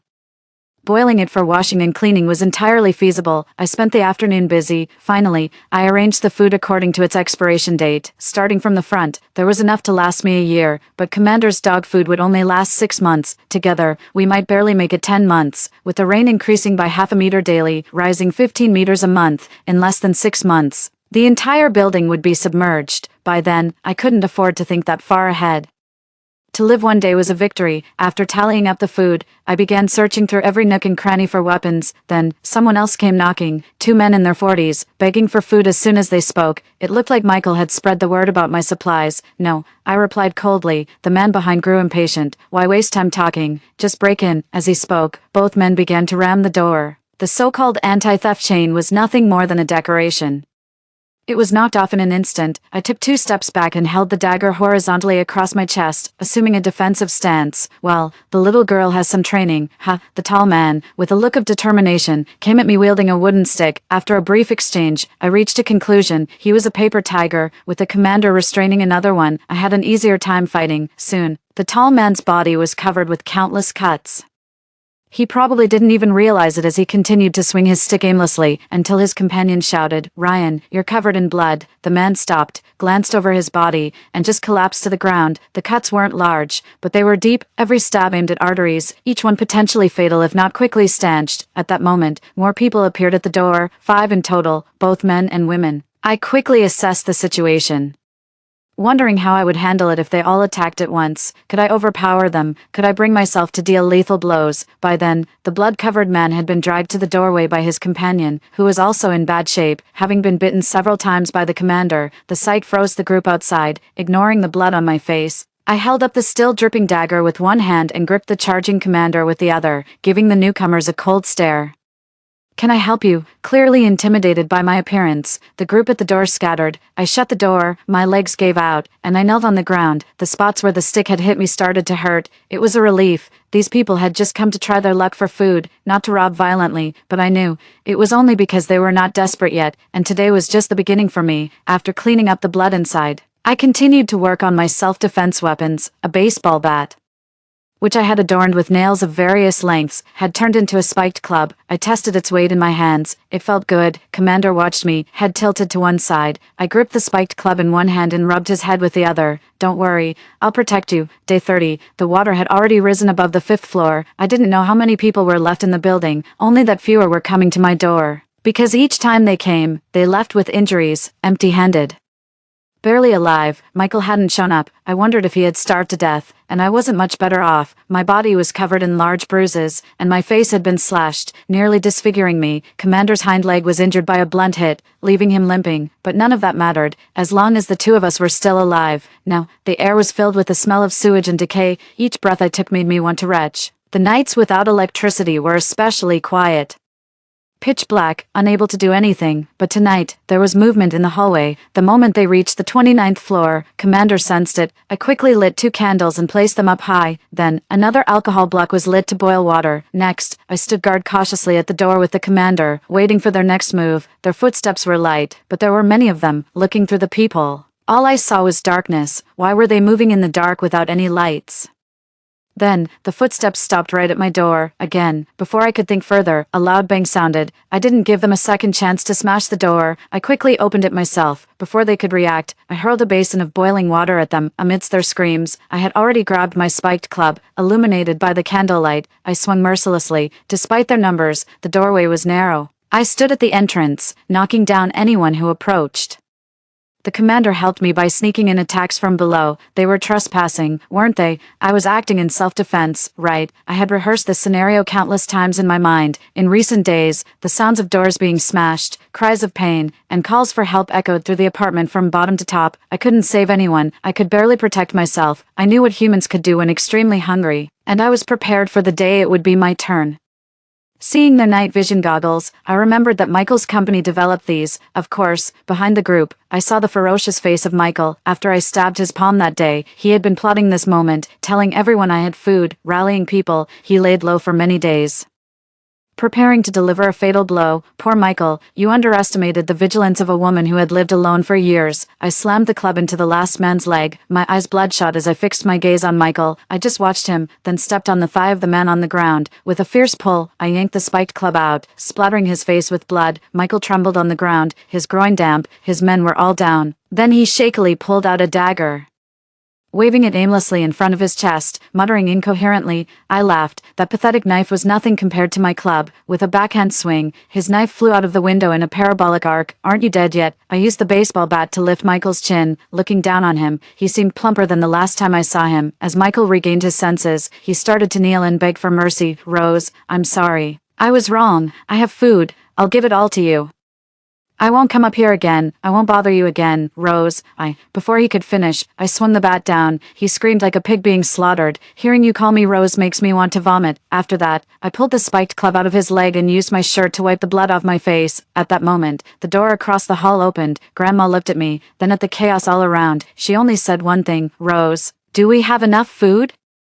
I hid the blood-stained club behind me and pulled out a long missed smile. We do, Grandma. Good, that's good. Grandma spoke as she closed the door. On the floor, there were 8 in total, moaning, screaming, and some who had fainted. They were the gang that had been wreaking havoc in the building recently. I didn't take their lives. I just crippled their legs. Then, one by one, I rolled them down the stairs so they could never climb up to the 29th floor again. As for Michael, I took the opportunity to cut off his tongue. Would I have had all these troubles if he hadn't been such a blabbermouth? By the time I finished cleaning up the blood in the hallway, dawn was breaking. Outside, there was no sign of the rain stopping. After that night, I felt as if a seal had been lifted. I was afraid of nothing. I even wished the police would come and arrest me, as that would at least mean the rain had stopped and everything was back to normal. But now, it was like the apocalypse. Later, I went to check on the 15th floor. Just as I thought, Michael hadn't starved to death because he had broken into the supermarket owner's house with a few others. Despite having plenty of food, he still came after my life. Now, the place was occupied by refugees. When I went there, they were frantically devouring the food inside. Seeing me, they acted like dogs guarding their food, completely losing their human appearance. Michael didn't dare to climb back to the 15th floor.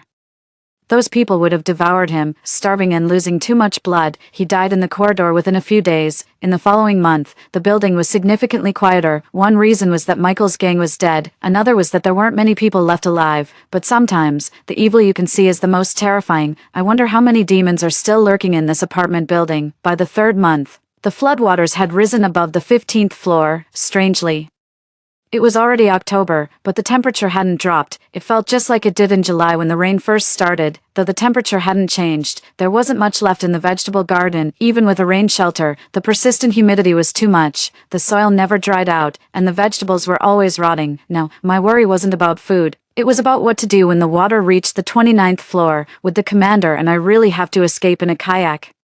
That night, when the patio door was opened, I instantly woke up from my sleep. Ever since the power went out, I had been sleeping by the main door, always alert to any noise outside, but I had ignored the patio. The rain was so loud that even the commander hadn't heard the noise outside. But how could anyone get up here to the top floor? In the faint moonlight, I saw 2 shadows enter. The commander had already dashed over, and fearing he might get hurt, I shouted loudly, "Come back." Almost simultaneously, I pulled a kitchen knife from under the pillow and found a lighter, lighting a candle on the cabinet overhead in one smooth motion. The 2 intruders were prepared. The first one suddenly turned on a flashlight towards me. Blinded by the strong beam, I couldn't see anything. Luckily, the commander reacted quickly, pouncing from the side and knocking down the one with the flashlight. I rolled to the side, precisely finding another candle to light. Once I could see the intruders clearly, I aimed at one's shoulder and chopped down with the knife. Blood gushed out as he clutched his arm, convulsing and collapsing, while another man was still entangled with the commander on the ground. But looking at the commander, it didn't seem like he was biting. Could it be that he recognized this person? "Commander, come back." He wagged his tail and came over to me. I grabbed the man on the ground and shone my flashlight on his face. "Brother Wang." This man was a fellow dog walker. Usually, when I walked the commander around the neighborhood, I would bump into him walking a Samoyed. Over time, we had gotten to know each other. I quickly searched him and found 2 fruit knives. Finally, I pressed a kitchen knife against his neck, my tone icy. "What are you doing here? How did you get in?" His eyes darted around, afraid to meet my gaze. I forced him up to the balcony and saw 2 hooks tied with thick hemp rope hanging on the railing, with the other end tied to my grandmother's balcony. After a brief pause, I pressed the knife harder against his neck. Where's Grandma? Blood started to seep from his neck, compelling him to spill everything. He even begged me not to kill him. I withdrew the knife and pointed at the rope swaying in the rain. Go on, climb back. He was desperate to return the same way. Just as he was halfway there, I suddenly spoke. Where's your dog Pippi? He lost his balance and turned back in panic. Amid his gaze filled with guilt and despair, I glanced at the commander and then pointed at the hooks on the railing. The commander understood my gesture and flipped one with his mouth. His screams faded as I watched him disappear into the water. Go join your dog. Back in the house, everyone was gone. Only a pool of blood remained. I couldn't concern myself with that. I rushed to my grandmother's door. But no matter how much I knocked or called, there was no response. Grandma was dead. All my strength crumbled at that moment, and I sat at her door, sobbing. I hadn't cried once since the rain started, but now, I suddenly didn't see the point in living. The rain wouldn't stop, and the building was about to be submerged, with no relatives left in this world.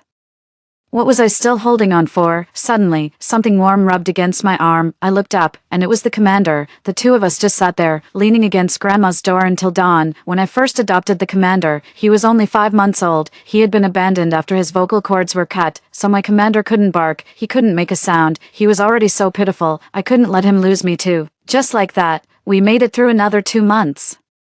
Now the apartment building was eerily quiet, terrifyingly so. It seemed like we were the only 2 left. Like we were the only 2 left in the whole world. Just when I thought there were no other survivors in this building besides me, noise came from outside the door. Is it this apartment? The one with the dog? Yeah, she also grows vegetables. A girl living alone. They sounded desperate with hunger. I turned to look at the dog pressed against me and once again picked up the kitchen knife. Peering through the peephole, there were just 2 of them, talking so brazenly at my doorstep in broad daylight. Who did they think they were underestimating? I opened the door, holding a kitchen knife in one hand and leading the dog with the other. I asked, is there something you need? The 2 men outside were about to pick the lock, clearly startled by my actions. It wasn't until their expressions shifted from surprise to murderous intent that I felt reassured enough to strike. This way.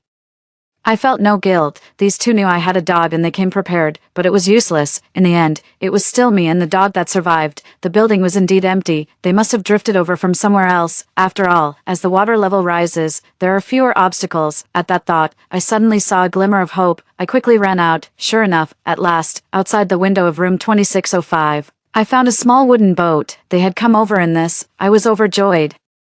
Wasn't this more useful than my kayak? On the boat, there was a telescope, a compass, and some remaining food. I guess they had spotted my home using the telescope from some high-rise building. Calling the dog, we spent the afternoon and managed to get the boat inside before nightfall. Exhausted, I sat on the ground gasping for breath and patted the dog. Extra food tonight. 12. There are about 15 days left until the 29th floor is submerged. In the days that followed, I prepared to survive. The boat had a limited capacity. It was impossible to take all the remaining food with us, so the dog and I ate as much as we could each day to build our strength. I also used raincoats, umbrellas, and everything else I could find at home to build a makeshift shelter over the boat. It was ugly, but practical. The 15 days passed in a blink. The night before we set off, I boiled several pots of water and took a thorough bath. Then, with a snip, I cut my waist-length hair short. Looking at the stranger in the mirror felt odd, but her will to survive was as strong as mine. At 3 a.m., we set off. I tied a kayak with a rope to the back of the boat. Although it made rowing harder, I wanted to bring as much water and food as possible. I was relieved that over the past few days, I had taught the dog to row with a paddle in its mouth. It was really smart. The moment we boarded the boat, I didn't know if we would survive, but I knew staying was certain death. If the 29th floor flooded, I would look for a higher building. If all buildings were flooded, then I would look for a mountain. I rowed the boat westward, because I knew the terrain was higher there, and there were mountains along the way. If we found a higher building, the dog and I would stay there comfortably for a few days. If not, we would tie the boat to whatever we could and endure the long nights. Although the hands of my watch were still turning, I gradually lost all sense of time. I don't know how many days passed. As far as the eye could see, there were no longer any buildings. The dog and I were like a small boat in a vast sea. After so long, I still hadn't found the mountains. I clearly remembered there were mountains to the west. The kayak towed behind was already empty, and in our little boat, only a box of compressed biscuits, half a bag of dog food, and a bucket of water remained. Commander, I'm sorry. Although it was too weak from hunger, it still managed to nuzzle my face when it heard me speak. I really tried my best. At that moment, in the despairing darkness, a light appeared. It was a boat. My brain surged with blood, sweeping away the fatigue. I stood up, frantically shaking my hand-cranked flashlight, screaming towards the light until my throat was hoarse. Later I found out, from the time I left the apartment building to when I encountered the rescue team, a total of 54 days had passed. Everyone thought it was incredible.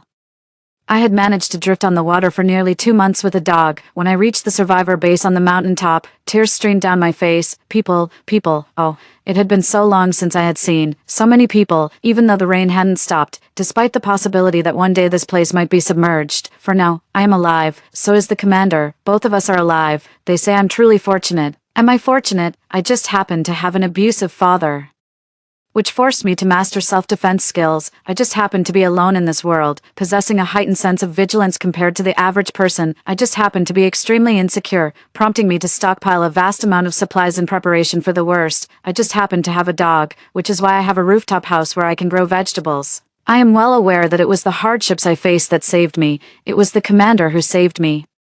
It was certainly not luck. Even if one day the rain floods this place, I firmly believe I can still survive with the commander. We must survive.